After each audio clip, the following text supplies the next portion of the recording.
essas questões que tu falou, tipo, do ambiente propício, hoje em dia deve ser um problema ainda maior, né? Porque, tipo, a gente com a tecnologia, com a vida corrida do jeito que é, acho que até propicia mais a questão ambiental que tu falou, né? Sim, o ambiente ele tá muito influenciando na performance de qualquer pessoa.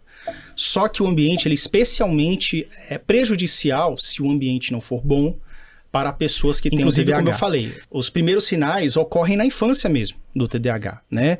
Então a pessoa que tem aquela questão genética, que carrega essa carga genética, que vai fazer com que desenvolva o TDAH, se ele tiver um ambiente conturbado, ele pode ter, inclusive, com intensidade muito maior. Existem tipos de TDAH diferentes, tá? E existem também intensidades, né? Muito presente, tem o moderado, né? Muito presente, que causa grandes prejuízos na sua vida, e o mais leve, que às vezes você faz ali uma intervenção. Às vezes não precisa nem do utilização da medicação, mas embora isso, quem vai ver é a equipe médica, né, os profissionais envolvidos, mas às vezes você muda um pouco, você muda a didática da professora, você põe o menino ali para fazer uma atividade física regular, não é para se matar de fazer atividade física, mas atividade física regular, por quê? Atividade física libera várias endorfinas, libera vários neurotransmissores e hormônios que fazem com que o seu corpo trabalhe melhor e funcione melhor, então sempre ajuda, né? Então tudo o que você faz para ajudar o seu corpo e a sua mente, também ajuda no tratamento do TDAH. E para as pessoas que têm o leve, né, os sintomas mais leves, às vezes uma intervenção mais simples é o suficiente não para curar os sintomas, mas é o suficiente para que aquela pessoa consiga ter uma vida muito próxima do normal. Para quem tem um TDAH mais severo, é essa palavra, fugiu agora, severo. Porque tem o tipo mais severo, moderado para severo, aí você precisa realmente de outras intervenções, provavelmente também o uso da medicação que ajuda muito, e nem sempre dá o resultado que você espera. É sempre uma tentativa e erro. Então, trazendo até essa questão aqui, pegando o gancho, muita gente fala assim, me procura no inbox e tudo, assim, pô, Yuri, eu já tentei tais medicamentos, passei mal, fiquei tonto, não sei o quê. O cara toma um dia só, que o medicamento, o médico passou, toma um dia, não gostou, deu algum efeito colateral assim e soltou. Deu uma insônia, não quero mais. E não persiste no tratamento. Porque o tratamento do TDAH, ele é tentativa e erro. Porque o que dá certo pra mim, não dá certo pra você e pra outra pessoa, ou dá melhor ainda. Então você tem que tentar. O tratamento, ele dá sim resultado, mas você realmente tem que seguir aquela frequência, tem que seguir a orientação médica para você começar a ter algum resultado. Eu mesmo comecei a ter um bom resultado com o meu tratamento, não apenas com medicamento, mas com a terapia também. Então, e uma boa terapeuta. Eu tive 5 terapeutas. A última foi a melhor delas, assim. Foi que, cara, isso aqui tá me ajudando pra caramba. Junto com o médico também. Então foi a combinação que deu certo. É TCC ou é outra? É também a TCC, mas no caso eu fiz uma terapia com ela que é chamada EMDR. EMDR é uma sigla em inglês que significa, a grosso modo, E de elefante, M de Maria, D de dado e R de rato. EMDR, tá? É uma sigla em inglês que significa dessensibilização por movimentos auditivos e sonoros e oculares.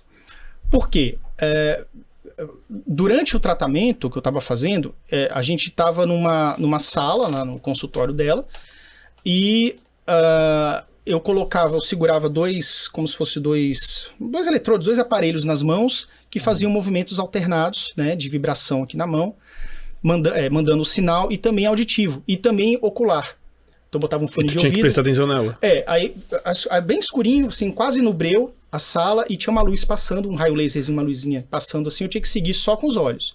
Então essa movimentação com os olhos, e junto com os aparelhos táteis aqui, né, a gente ia tendo uma conversa, a gente ia entrando em algumas situações da minha vida, e aquilo foi me ajudando bastante durante o processo de terapia. Nossa, que loucura, né?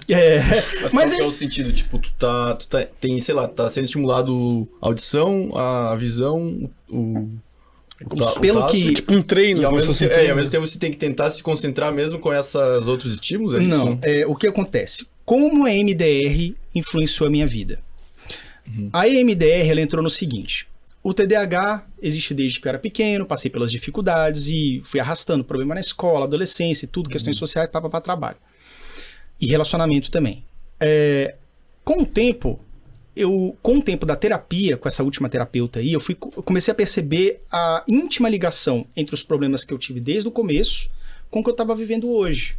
Tipo, como se fosse um trauma? É, como se fosse um trauma, como se fosse assim, qualquer situação, por exemplo, eu vim pra cá, falei, pô, vou fazer alguma besteira, eu vou derrubar isso aqui, eu vou, sei lá, derrubar essa TV, então eu já fico nervoso só de chegar perto, porque eu imagino que vai acontecer porque antigamente eu fazia e me repreendiam, e eu tomava carão da professora, fui até agredido em sala de aula também, enfim, várias coisas aconteciam. Então, quando você faz a terapia EMDR, o nome, eu não sei exatamente se o nome é este, tá? O nome científico correto. Mas é como se você reprocessasse algumas coisas. Tá, então você puxa algumas situações que podem ter sido traumáticas, você entende aquilo que aconteceu, e aquilo junto com esses movimentos, você se tranquiliza. Você não fica mais suando frio por situações que você viveu. Pô, tudo bem, foi traumático quando você tinha 7 anos, mas pô, você tem 30, 40, não faz sentido, mas você ficar com medo daquele tipo de coisa. Tipo, os estímulos são pra tranquilizar, e ao mesmo tempo quando tu fala sobre aquilo... É como se, sei lá, tu revivesse o trauma falando e aquilo te tranquilizasse, tipo isso? É por aí. Existe um livro, eu realmente agora me falhou o nome do livro, mas eu vou lembrar, daqui a pouco eu falo. Parece um adestramento, assim, de cachorro, assim. Não, mas parece, né? Tipo, porque quando tu leva ele, tu põe um diferente estímulo e tenta manter ele concentrado, assim. Daí tu vai piorando... Pô, agora pensa com o negócio vibrando e barulho e várias coisas ao mesmo tempo. Mas o trauma, o que esse autor fala é justamente que o trauma geralmente vem de algo que não tem explicação. Tipo assim, não foi resolvido e não foi explicado. Então, às vezes, você tem medo de carro. Você tem muito medo de carro. Você não tem carro de jeito nenhum. Por quê? Porque quando você tinha 3 anos... um maluco deu uma chumbada no carro do teu pai, na traseira, e você tomou aquele sacode, porque quando você era pequeno acho que não usava cinto de segurança, entendeu? Então você tomou aquele sacode no carro, assustou, sua mãe começou a gritar, você estava no colo dela, pronto. Carro é o demônio, você não quer saber mais disso. Então, e ninguém explicou isso pra você, você tinha 3, 4 anos, o pessoal foi lá, pagou o conserto e tal, mas ninguém explicou, e aí você ficou com aquela imagem terrível do carro. Trauma geralmente é isso, são coisas que estão mal explicadas, que não têm um significado ali pleno para você, que não estão resolvidas e solucionadas. Então, a situação da escola, né, por exemplo, eu tive muito problema social, eu tive muito problema inclusive com a figura feminina, porque a figura feminina, eu descobri isso depois de velho, que a professora, a tia lá da alfabetização, que deveria estar, cuidando de mim, me protegendo, né? Uma extensão, ela é uma figura quase que materna, né? Sim. E aí a professora, me agrediu, tu não gostava de mim, entendeu? Me mandou que eu fosse estudar em outra sala. Então tudo isso fez com que eu tivesse assim, cara, eu tenho uma dificuldade, a figura feminina, quando me rejeita, é muito doloroso. Então isso fez com que eu tivesse muito medo, pavor de rejeição, em especial rejeição feminina. E isso fez com que eu fosse muito, extremamente tímido durante a minha adolescência, por exemplo. Só que depois as coisas foram acontecendo, eu fui ressignificando, eu fui entrando em ação, eu fui deixando de ter medo de me aproximar e conversar com mulheres, né? Não era mais meninas, mulheres. E aí a coisa tranquilizou. Tanto é que eu tive vários relacionamentos, hoje eu sou casado, tá tudo certo. Mas eu tinha muito medo, era um pavor quase inexplicável. Porque começou lá atrás. Então, assim, essa questão dos traumas, elas são resolvidas assim. A EMDR, voltando para o assunto aqui original, a EMDR, ela entra nessa questão de retrabalhar essas questões. E me ajudou muito. Então, não é uma coisa assim, cara, vai ajudar a concentrar? Veja bem, não tem uma técnica que te ajuda a concentrar. Não tem um medicamento que te ajuda a concentrar. Eu acho que quando você se concentra, você tem TDAH, quando você está concentrado, é uma soma de fatores. Até porque o medicamento, ele não tomar exclusivamente medicamento não resolve a questão. Não estamos aqui falando apenas de uma questão de neurotransmissores que estão faltando na nossa mente. Mas é todo um contexto. Então, assim, por exemplo, você tem que estudar matéria chata? Tem, cara, ser estudante. Agora, você vai ler isso daqui que você não dá conta? Ou você vai, de repente, se for possível na faculdade, pagar um professor particular para te explicar essa matéria? Porque você é muito mais auditivo. Ou você vai ver um bom canal do YouTube que tem um conteúdo bacana sobre aquilo ali para você vai ler um pouco ali, vai pegar o resumo de uma aluna ali que copia tudo do quadro, resuminho, bonitinho, e vai assistir uma aula também combinada de um bom professor. Enfim, muda a abordagem. Muda a abordagem. Então você muda o seu ambiente, muda a abordagem, você hackeia a sua forma de aprender. Porque se você tem aquela teimosia assim, não, se os meus colegas de faculdade, eles precisam ler isso aqui para fazer a prova, essas 20 páginas horrorosas que você não dá conta de passar do segundo parágrafo, eu vou dar conta também.